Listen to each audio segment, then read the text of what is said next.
اللہ اکبر. پیارے اسلام بھائیوں، کیسی چوٹ کرنے والی بات ہے جو لوگ اللہ پاک کی دی ہوئی نعمتوں کو ضائع کرتے ہیں، کھانے پینے پہننے وغیرہ کی چیزوں کو، مال و دولت کو فضول اڑاتے ہیں. اللہ پاک نے فرمایا ہے شیطان کے بھائی ہیں. اور شیطان کون ہے؟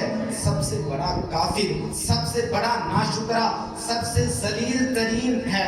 اس نے اللہ پاک کی نافرمانی کی اور ہمیشہ کے لیے مردود ہو گیا.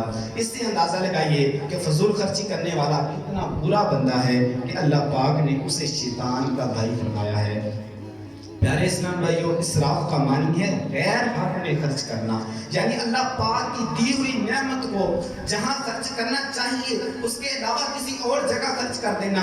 جیسے کھانے پینے کی چیزیں ضائع کر دینا. کمرے میں لائٹ چل رہی ہے جبکہ وہاں لائٹ استعمال کرنے والا کوئی بھی نہیں ہے. ٹوٹی سے پانی بہ رہا ہے مگر اس کی حاجت نہیں ہے. پنکھا چل رہا ہے جبکہ ہوا لینے والا اس کا کوئی نہیں ہے. ایسے ہی وہ اشیاء جو قابل استعمال ہے اسے استعمال میں نہیں لایا جاتا. بلا وجہ چیزوں کو پھینک دیا جاتا ہے. استعمال نہ کرنا وغیرہ یہ سب اسراف کی صورتیں ہیں. مشہور مفسر کریم اور حکیم الامت میں مفتی احمد یار خان نعیمی رحمۃ اللہ علیہ فرماتے ہیں اسراف کی بہت تفسیریں ہیں. مثلا حلال چیزوں کو حرام جاننا یہ بھی اسراف ہے. حرام چیزوں کو استعمال کرنا یہ بھی اسراف ہے. ضرورت سے زیادہ کھانا پینا یا پہننا یہ بھی اسراف ہے.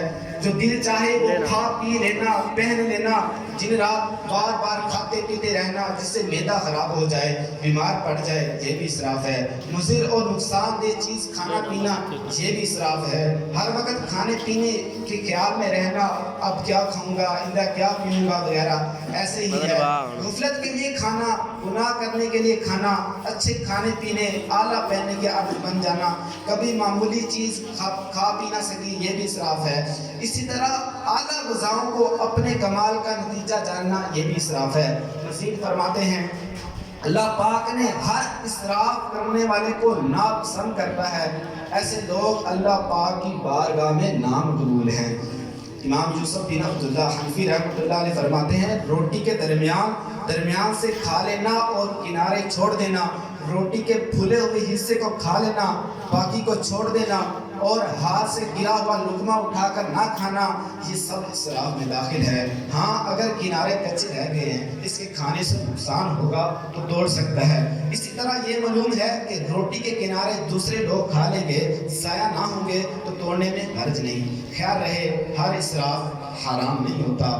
بعض اسراف مکروہ بھی ہوتے ہیں، بعض اسراف صرف ناپسندیدہ ہوتے ہیں. سیدی اعلیٰ حضرت امام اہل سنت شاہ امام احمد رضا خان رحمۃ اللہ علیہ فرماتے ہیں وہ اسراف کی جو ناجائز و گناہ ہے وہ صرف ان دو صورتوں میں ہے. ایک یہ ہے کہ کسی گناہ میں صرف یعنی خرچ و استعمال کرے، دوسرے بیکار محض مال ضائع کرے. آج کل ہمارے ہاں زیادہ تر یہی حرام والا اسراف پایا جا رہا ہے.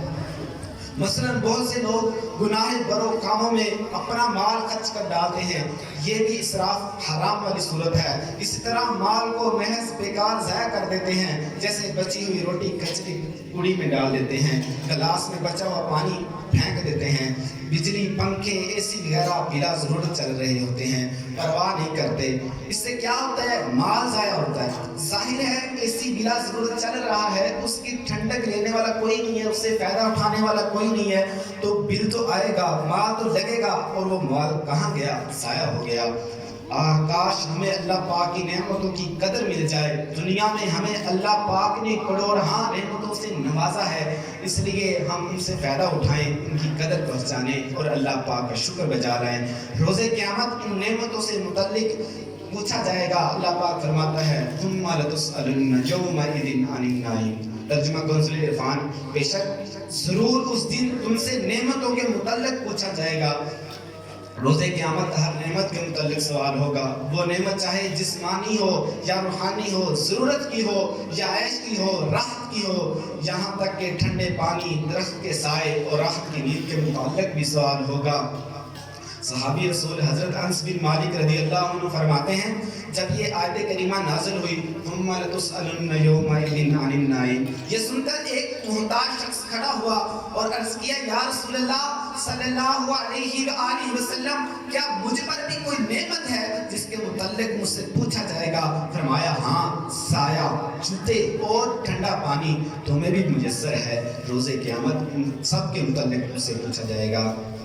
حضرت حاتم اصم رحمۃ اللہ علیہ پاک بہت بڑے ولی ہیں۔ ایک مرتبہ کسی مالدار شخص نے آپ کو کھانے کی دعوت دی، ایک مالدار شخص نے آپ کو کھانے کی دعوت پیش کی، آپ نے انکار فرما دیا۔ اس نے بار بار درخواست کی تو آخر آپ نے دعوت قبول کر لی، فرمایا اگر میں تمہیں 3 شرطیں قبول ہوں تو میں آؤں گا۔ پہلی شرط یہ ہے کہ میں جہاں چاہوں گا وہاں بیٹھوں گا، دوسری شرط یہ ہے کہ جو چاہوں گا وہ کھاؤں گا، تیسری شرط یہ ہے کہ جو کہوں گا وہ تمہیں کرنا پڑے گا۔ اس مالدار نے یہ تینوں شرائط منظور کر لی۔ دعوت دینے والے اس دن پرتکلف کھانے کا اہتمام کیا۔ اللہ کے ولی کی زیارت کے لیے بہت سے لوگ جمع ہو گئے۔ وقت مقررہ پر حضرت حاتم اصم رحمۃ اللہ علیہ بھی تشریف لے آئے اور آتے ہی جوتے اتارنے والی جگہ پر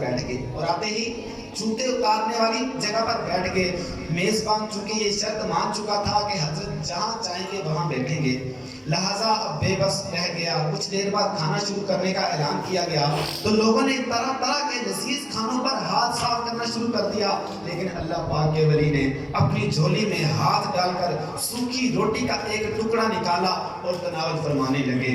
میزبان اس پر بھی کچھ نہ کر سکے۔ جب کھانے کا سلسلہ اختتام کو پہنچا تو آپ نے میزبان سے فرمایا دہکتی ہوئی انگیٹھی یعنی چولہا لاؤ اور اس پر ایک توا رکھو۔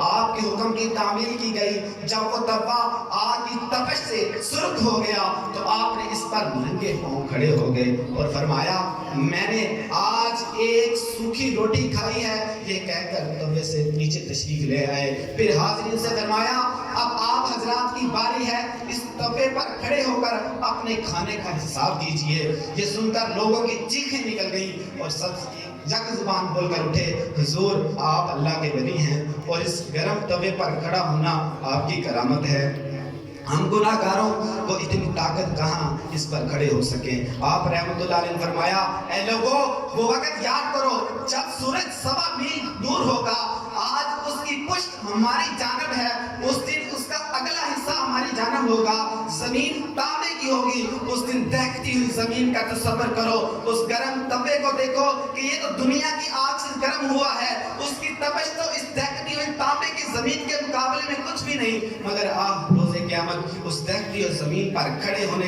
کی ہمیں ایک ایک نعمت کا حساب دینا ہوگا۔ پھر آپ نے یہ آیت کی تلاوت فرمائی ثم لتسألن یومئذ عن النعیم، پھر بے شک ضرور اس دن تم سے نعمتوں کے متعلق پوچھا جائے گا۔ یہ سن کر لوگ دھاڑے مار مار کر رونے لگے، زمین بوجھ سے میرے پھٹتی نہیں، یہ تیرا ہی تو ہے کرم یا الہی، مجھے نار دوزخ سے ڈر لگ رہا ہے، ہوں مجھے ناگوان پر کرم یا الہی، تو نے میرے اعمال میزان پر جسم پڑے بھی لیکن کم یا الہی۔ صلو علی الحبیب صلی اللہ تعالی علی محمد صلی اللہ علیہ وآلہ وسلم۔ اے عاشقان رسول